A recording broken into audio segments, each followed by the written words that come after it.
Hey everybody, my name is Nick from Rich and the Bull. I'm here with my good friend Rich Ehrlich, and we're here to help you to think like the rich and sort out the bull so that you can make smart and sound financial decisions. Today's topic is income versus assets. You know, it's a great topic that we often get questions on. You know, it used to be so easy, Nick, retiring, right? If you talk to maybe your parents or grandparents even, they worked for a big company for 40 years, right? You have that retirement party, they give you a big cake, going away cake, they give you a nice gold watch, and they send you off with what? Pension. A pension. Basically, they send you off, they continue your check for the rest of your life. So really, retirement is about getting consistent paychecks. And the frustration that people have today is, Nick, is that when they, after all the stress of trying to figure out the right investments, of all the volatility, now they're ready to go into retirement. So imagine you were fortunate enough, you saved this $1 million. So now you say, okay, you're on your own. So how do I take, is it the investment that I have that's going to give me the income? So we talk about income versus of assets. And now here's the key thing. When you retire, the only thing that you want to make sure is that you have two things taken care of. Number one, you got to make sure all of your bills are paid, right? Because if you're not paying your bills, that's not retirement. Now, I don't know about anybody about you, but I don't want to work my entire life to say, ooh, I paid my bills. So you have what we call the paycheck, and this is the part that I think we all want, is the playcheck. I want to hang by the pool. I want to go to vacation. I want to do the things that I want. Go golfing. Yeah, I want to do massages, go shopping, go travel. I want to take the cruise. I want to have all that stuff like that. So we need to solve for that. And here's the thing, Nick. We don't want to solve for maybe. We want to solve for I want this. Now, one of the things that people like about a pension, which very, very few people have, is similar to like what they like about Social Security. It comes in every single month, and it is predictable, and that check will last as long as you do. So what if there was a way that you could create your plan and say, hey, we don't need to take the whole $1 million, but we can siphon off and take a portion of that and solve the income. Now what we have done, Nick, is say, look, regardless of what happens with the stock market, when things get crazy out there, you still have that check that hits your bank account every month to do the things that you want to do when you want to do them. We have the opportunity to grow money, right? And it's almost like an island unto its own. So if there is volatility in that investment tool, it doesn't really impact you because you can still do what you want to do. And then the third part of this, I call it the three legs, right? You have leg number one you want to have for income. Leg number two you want to have growth.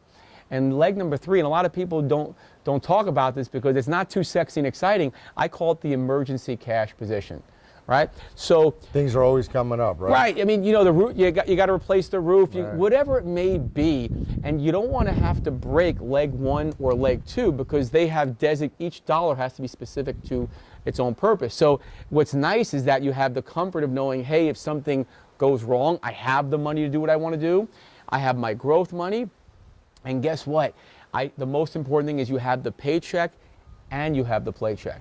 You ever find, as I often do, that a client has put away a few $100,000 and they don't realize that it's really not enough to retire? Right, right, because what the problem is they think it's the number. Mm-hmm. And it's really not the number, it's the amount of income off of that number. So let's say, for example, I'm using the example, we should be so lucky, hey, I'm going to retire with $1 million. Now, we'll talk about another show about really how much you need versus these thrown out numbers that people throw out there. But let's just use $1 million as an example. If you've worked hard, you've saved this money, and you say, hey, I got to figure this out. So now, think about this. You retire, here's your 401k money, go figure it out. What are you going to do?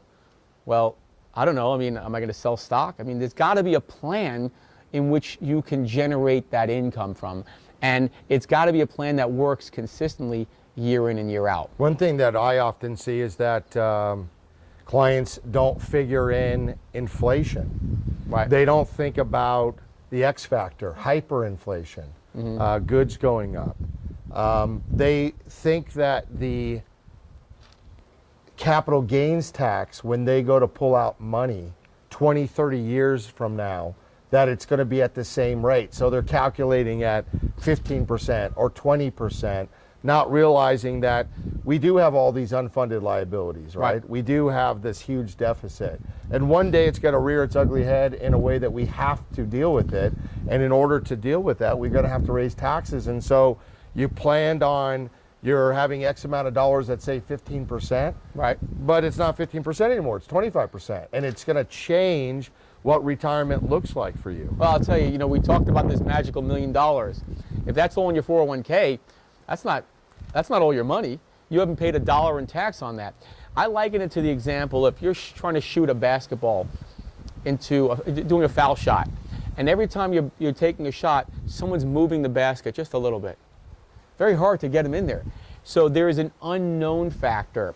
And so what people want is we live in a world of uncertainty. What they want when it comes to their personal lives is an element of certainty.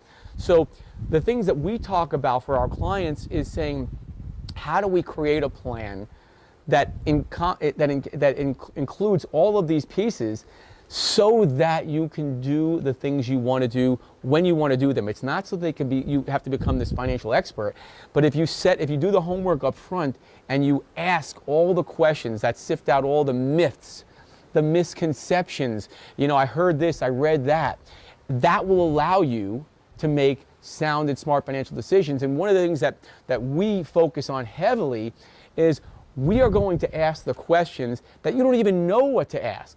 Like, would you even know to Google? We talked about phantom income tax. Would you even know to Google that?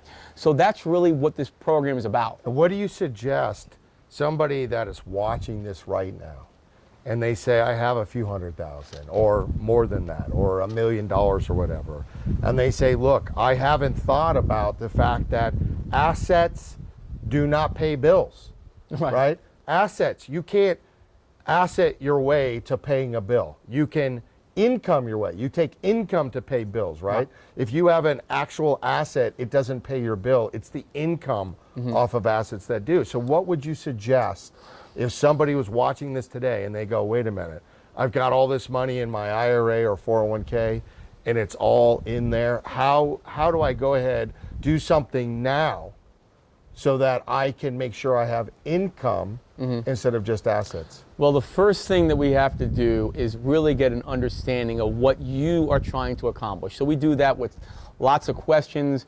There's a lot of variables and factors. But once we understand what you're trying to do, it really comes down to math, right? If you have a certain amount of expenses every month that you know, and we can talk about this at retirement, you know what, I'm going to need $5,000 a month just to keep me going, right? We have to know that we have that check coming in, and then we find out, hey, what do you want to do in retirement? What does retirement look like? Well, I need another $2,000 a month to go out to dinner, to go on vacation, whatever it may be. And then we have to create a plan for inflation. We also have to factor in healthcare issues. So it's not a simple 1, 2, 3 thing, right? It takes planning, but guess what, Nick? If you do the planning up front, then all you have to do is make some modifications along the way. And the key thing is this: when you're on vacation and you're relaxing, you know that your plan is set up in a way to help you achieve what you wanted to do. And understand all your plans. A lot of you watching these videos might be similar, but you're not the same. So you need to have your plan tailor-made specifically to the types of investments that you want to go in, the exact amount of income that you want every month, and built around your lifestyle. What are you going to do and when and with what, right? So make sure. Yeah. No, go ahead. No, I was just going to say, and this may come as a surprise to some people. We're talking about this. A lot of people, in the Matrix, take the blue pill, the red pill. It's just so much easier. Nick, I want you to invest in this and do that. Well, I got to tell you something. That's not how reality works, and it's not difficult.